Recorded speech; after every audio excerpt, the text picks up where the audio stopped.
नमस्कार। स्वागत है फिर से आप लोगों का एक बार। देखिए, जो हम टॉपिक जितने पढ़ते चल रहे हैं ना, पिछले टॉपिक हो और जिसको हम जितने जितने फॉर्मेट में पढ़ रहे हैं, हम लोग जिस छोटे छोटे से पार्ट में पढ़ रहे हैं, ये मेंस के अकॉर्डिंग बहुत अच्छा है। क्योंकि आप लोगों को ना बहुत आसानी से और बहुत अच्छी तरह से एक एक्सप्लेनेशन हो जा रहा है और आपको एक मतलब कि एक शॉर्ट फॉर्म में बन जा रहा है आपका, और आपको उसका एक्सप्लेनेशन भी मिल जा रहा है। कुछ उसमें प्री के फैक्ट्स भी तैयार हो जा रहे हैं आपको। आपके जैसे आज का जो टॉपिक है ये अपना दक्कन का पठार। अब दक्कन का पठार है तो बहुत छोटा टॉपिक, ठीक है, लेकिन इसमें आपके फैक्ट भी तैयार हो जाएंगे और मेंस के अकॉर्डिंग भी आपको ये तैयार हो जाएगा। मतलब आप इसको अगर शॉर्ट फॉर्म में तैयार कर लेते हैं और इसे समझ लेते हैं सही तरीके से, तो आपको मेंस इसका जो लिखना है, लिखन राइटिंग में बहुत ज़्यादा आसानी हो जाएगी। तो इसे समझ लेते हैं, दक्कन का पठार क्या है। इसके पहले हमने क्या पढ़ा, जैसे छोटा नागपुर का पठार हो गया था हमारा, पूर्वी पठार के अंतर्गत छोटा नागपुर, छत्तीसगढ़ बेसिन और दंडकारण्य का पठार पढ़ा था हमने। मेघालय का पठार पढ़ा था हमने, और साथ ही साथ सतपुड़ा रेंज हमने ये सब चीज़ें पढ़ते हुए एंड कर दी है, ठीक है। तो अब देखते हैं दक्कन का पठार। देखिए, दक्कन के पठार की अवस्थिति कैसी है, दक्कन का पठार किस तरह से है। एक तो पहली बात, त्रिभुजाकार में है ये, ठीक है, त्रिभुजाकार में है, लावा से निर्मित संरचना है ये। इस तरह की संरचना है त्रिभुजाकार। ये आपका महाराष्ट्र कर्नाटक, ये कर्नाटक वाला, तमिलनाडु, आंध्र वाला, तो केरल वाला क्षेत्र है। त्रिभुजाकार में इसकी आकृति है, ठीक है। लावा से निर्मित संरचना, इसको 3 भागों में बांट दिया गया है। अगर हम इस पूरे दक्कन के पठार की बात करें, तो इस दक्कन के पठार के उत्तर पश्चिम में क्या है, देखो हमने पढ़ा था विंध्य पर्वत, तो यहाँ पर उत्तर पश्चिम में इसकी क्या है, विंध्य पर्वत है। सतपुड़ा है, सतपुड़ा पर्वत श्रृंखला है यहाँ पे, ठीक है। इसके उत्तर में क्या है, अगर सिर्फ उत्तर की बात करूँ तो उत्तर में क्या है, एक तो हमने क्या देखा था यहाँ पे महादेव की श्रेणी, ठीक है। उसके बाद हमने क्या देखा था, मकालू, जो हमने देखा था सतपुड़ा रेंज में। सतपुड़ा रेंज में गुजरात में क्या कहते हैं उसको, राजपीपला की पहाड़ी कहते हैं। मध्य प्रदेश में महादेव की पहाड़ी कहते हैं, और छत्तीसगढ़ में मकालू पर्वत कहते हैं। तो इसके उत्तर में क्या है, महादेव और मकालू पर्वत श्रेणियाँ है। उत्तर पश्चिम में क्या है इसके, इधर अपने सतपुड़ा हो गया, इधर सतपुड़ा हो गया, इधर विंध्याचल पर्वत हो गया। तो इसकी अवस्थिति कुछ ऐसी है। नदियों की बात करें तो महानदी, गोदावरी, कृष्णा, कावेरी, इन सब नदियों का निकास कहाँ से है, दक्कन के पठार से। अब समझते हैं दक्कन का पठार को कितने भागों में बांटा गया। 3 भागों में बांटा, दक्कन ट्रैप, कर्नाटक का पठार और आंध्र का पठार, ठीक है। दक्कन ट्रैप में क्या क्या पढ़ेंगे, इसमें 3 चीज़ें आएगी। एक आएगा इसमें सतमाला पर्वत श्रृंखला, अजंता और बालाघाट, ये 3 पर्वत श्रृंखला काय में आएगी, दक्कन के ट्रैप में। कर्नाटक के पठार में क्या आएगा, इसके पठार में 2 चीज़ें इंपॉर्टेंट आएगी। एक आएगा मलनाड या मलनाद कहते हैं, और एक आएगा इसमें मैदान, ठीक है। कर्नाटक के पठार के 2 हिस्से हो जाएंगे। आंध्र के पठार, अगर इसका विस्तार की बात करें तो कृष्णा नदी एक इसमें इंपॉर्टेंट पॉइंट रहेगा, और आंध्र के पठार को 2 भागों में पढ़ेंगे। एक हो जाएगा आपका रायलसीमा का पठार, ठीक है, और एक हो जाएगा आपका तेलंगाना का पठार। इसमें 2 भागों में पढ़ा जाएगा, ठीक है। तो पहले से स्टार्ट करते हैं दक्कन ट्रैप। दक्कन ट्रैप की 3 पर्वत श्रृंखला हो गई, सतमाला, अजंता और बालाघाट। अब अगर बात करें दक्कन ट्रैप का, जैसे महाराष्ट्र है, महाराष्ट्र में जो दक्कन का पठार है, दक्कन के पठार को बसाल्ट चट्टान से निर्मित संरचना को क्या कहते हैं, दक्कन ट्रैप कहते हैं। मतलब महाराष्ट्र में पूरी संरचना बसाल्ट चट्टान से निर्मित है लगभग। तो महाराष्ट्र में बसाल्ट चट्टान से निर्मित संरचना को क्या कहा जाता है, दक्कन ट्रैप कहा जाता है। इसका विस्तार कहाँ से कहा था, कि एक संरचना के रूप में समझ सकते हो इसको आप, ठीक है। इसका विस्तार है 15 डिग्री उत्तरी अक्षांश से, कहाँ तक है इसका विस्तार आएगा, उत्तर पूर्व में नागपुर तक, ठीक है। कैसा विस्तार है इसका, 15 डिग्री उत्तरी अक्षांश से उत्तर पूर्व में नागपुर तक इसका विस्तार है, किसका, दक्कन ट्रैप का। अब दक्कन ट्रैप में अगर हम देखा जाए तो 3 पर्वत श्रृंखलाएं इसमें कौन कौन सी है, देखिए इसमें 3 पर्वत श्रृंखला है आपकी। एक तो हो गया आपका ये सतमाला, ठीक है, एक हो गई आपकी अजंता, और एक हो गया आपका बालाघाट। सतमाला, अजंता और बालाघाट। प्रादेशिक विभाजन में देखा जाए तो इसका विस्तार कहाँ तक है, देखो महाराष्ट्र हो गया, मध्य प्रदेश हो गया, छत्तीसगढ़, आंध्र प्रदेश, कर्नाटक। दक्कन ट्रैप का विस्तार कहाँ का है, महाराष्ट्र, मध्य प्रदेश, छत्तीसगढ़, आंध्र प्रदेश और कर्नाटक प्रदेशों में इसकी संरचना पाई जाती है। बसाल्ट चट्टान से निर्मित है। अब किस चट्टान से निर्मित है ये, बसाल्ट चट्टान से निर्मित है। बसाल्ट चट्टान से निर्मित है, इसमें भौतिक और रासायनिक परिवर्तन के कारण इसकी मिट्टी कैसी है, काली मिट्टी है। भौतिक और रासायनिक परिवर्तन होने के कारण इसकी मिट्टी का रंग कैसा हुआ है? काला। मिट्टी का रंग काला है, काली मिट्टी है, इसलिए किस चीज़ के लिए ज़्यादा उपयोगी होती है? कपास की खेती के लिए ये अत्यधिक उपयोगी है। मुख्य रूप से कौन सी नदी का संबंध है यहाँ से? अगर देखा जाए तो गोदावरी नदी यहीं से बहती है। गोदावरी नदी का संबंध यहीं से है। फिर से देख लीजिए एक बार। महाराष्ट्र में बेसाल्ट चट्टान से निर्मित संरचना को क्या कहते हैं? दक्कन ट्रैप कहते हैं। इसका विस्तार कहाँ तक है? मध्य प्रदेश, महाराष्ट्र, छत्तीसगढ़, आंध्र प्रदेश, कर्नाटक में इसका विस्तार है। इसमें बसाल्ट चट्टान से निर्मित संरचना है। भौतिक और रासायनिक परिवर्तन के कारण इसकी मिट्टी कैसी है? काली मिट्टी। और काली मिट्टी होने के कारण यहाँ पर क्या की खेती? कपास की खेती अधिक की जाती है। इसमें 3 पर्वत श्रृंखला है, सतमाला, अजंता और बालाघाट। 3 इसमें क्या है? पर्वत श्रृंखला है। गोदावरी नदी का अपवाह क्षेत्र का संबंध भी किससे है? दक्कन ट्रैप से है। ठीक है। अब क्या है इसके बाद? इसके बाद है आपका कर्नाटक का पठार। देखिए, कर्नाटक का पठार मतलब कि दक्कन के दक्षिण वाले क्षेत्र में क्या है? कर्नाटक का पठार।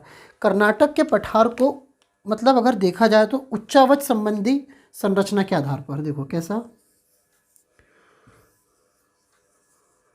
देखो कर्नाटक के पठार को उच्चावच संबंधी मतलब कि ऊंचा नीचा क्षेत्र होने के कारण इसे 2 भागों में बांटा, मलनाड और मैदान।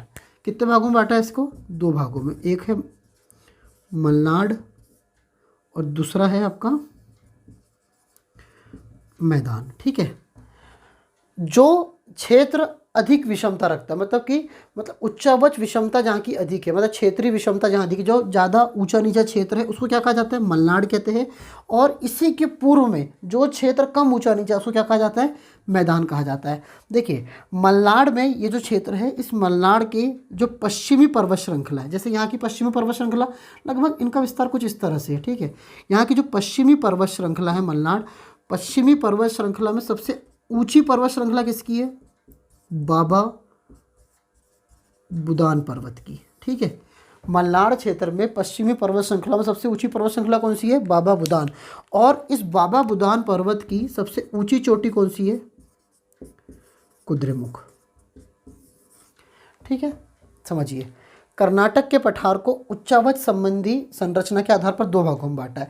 जो अधिक विषम क्षेत्र है जिसमें अधिक उच्चावच है उसको मलनाड कहते हैं। और जो कम विषम क्षेत्र है, इससे पूर्व का जो क्षेत्र है, इधर वाला जो क्षेत्र है, वो जो समतल है थोड़ा सा, मतलब वहाँ विषमता कम पाई जाती है, तो उसको क्या कहते हैं? मैदान कहते हैं। मलनाड में जो सबसे ऊंचा पर्वतीय क्षेत्र है उसको कौन सी पहाड़ी कहते हैं? बाबा बुदान की पहाड़ी कहते हैं। और इसकी सबसे ऊंची चोटी कौन सी है? कुद्रेमुख है। देखिए, इसी बाबा बुदान की पहाड़ी मतलब केरल और तमिलनाडु, इसकी जो सीमा है, कर्नाटक और तमिलनाडु, यहाँ की जो सीमा है, यहाँ पे कौन सा फॉल है? जोग फॉल है। इसी बाबा बुदान के पर्वत पर कौन सा फॉल है? जोग फॉल है। कौन सी नदी बहती है यहाँ से? यहाँ से बहती है आपकी तुंगभद्रा नदी। कर्नाटक में क्या है? यहाँ पे कर्नाटक में कुद्रेमुख राष्ट्रीय पार्क है। ठीक है। कुद्रेमुख राष्ट्रीय पार्क कहाँ है? यहाँ पे कर्नाटक में ही है। देखिए क्या क्या हो गया?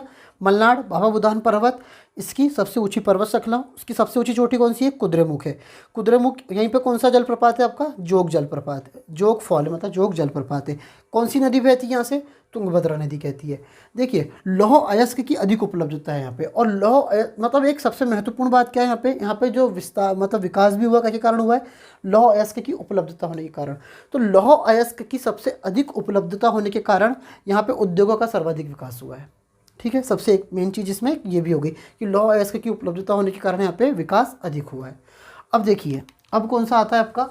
अब आता है आपका एक आंध्रा का पठार। देखिए, कृष्णा नदी बेसिन। ठीक है। कृष्णा नदी बेसिन से दक्षिण का जो क्षेत्र है, इसकी एक संरचना सी बना दे रहा हूँ। कृष्णा नदी बेसिन से दक्षिण का क्षेत्र है, इसको क्या कहते हैं? आंध्रा का पठार कहते हैं। आंध्रा के पठार को 2 भागों में बांटा गया, रायलसीमा का पठार और तेलंगाना का पठार। तो जो कृष्णा नदी बेसिन है, कृष्णा नदी बेसिन से जो दक्षिण का क्षेत्र है, इसको क्या कहा जाता है? रायलसीमा का पठार। और इससे जो उत्तर का क्षेत्र है, इसको क्या कहते हैं? यहाँ पे तेलंगाना का पठार कहा जाता है। ठीक है। अब ये जो रायलसीमा का पठार है, यहाँ पे 3 पर्वत श्रृंखला है। ठीक है। पालकोंडा, वेलकोंडा और नल्लामलाई। पालकोंडा, वेलकोंडा और नल्लामलाई किसकी पर्वत श्रृंखला है? रायलसीमा के पठार की पर्वत श्रृंखला है। पालकोंडा, वेलकोंडा और नल्लामलाई। और कृष्णा नदी से ऊपर का जो क्षेत्र उसको क्या कहते हैं? हम तेलंगाना का पठार कहते हैं। कृष्णा नदी और गोदावरी नदी की जो बीच में, देखो तेलंगाना के पठार में पूर्व में कृष्णा नदी और गोदावरी नदी के बीच में अवस्थित कोलेरू लेक, कृष्णा और गोदावरी नदी के बीच में, मतलब तेलंगाना के पठार में के पूर्व में कृष्णा और गोदावरी नदी के बीच में अवस्थित कोलेरू लेक भारत की मीठे पानी की सबसे बड़ी झील है।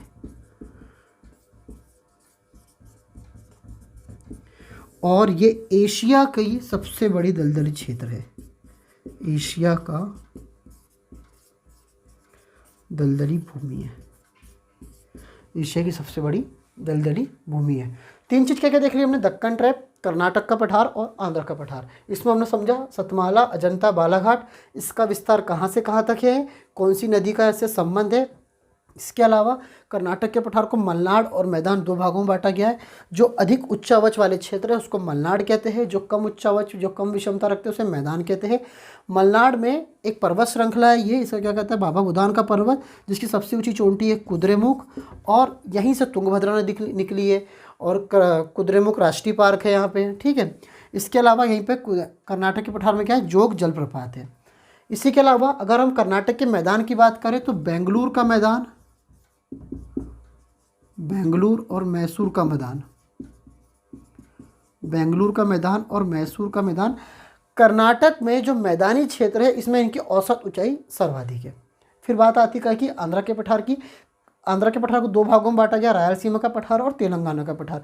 कृष्णा से लेकर दक्षिण तक के भाग को रायलसीमा का पठार कहते हैं। तीन पर्वत श्रृंखला पालकोंडा, वेलिकोंडा और नल्लामलाई, और इसके उत्तर के क्षेत्र को तेलंगाना का पठार कहते हैं। तेलंगाना पठार के पूर्व में कृष्णा नदी और गोदावरी नदी बेसिन के बीच में स्थित कोलेरू लेक भारत में मीठे पानी की सबसे बड़ी झील है। होप दक्कन का पठार आपको समझ में आया होगा। फिर देखते हैं इसके आगे नेक्स्ट वीडियो में।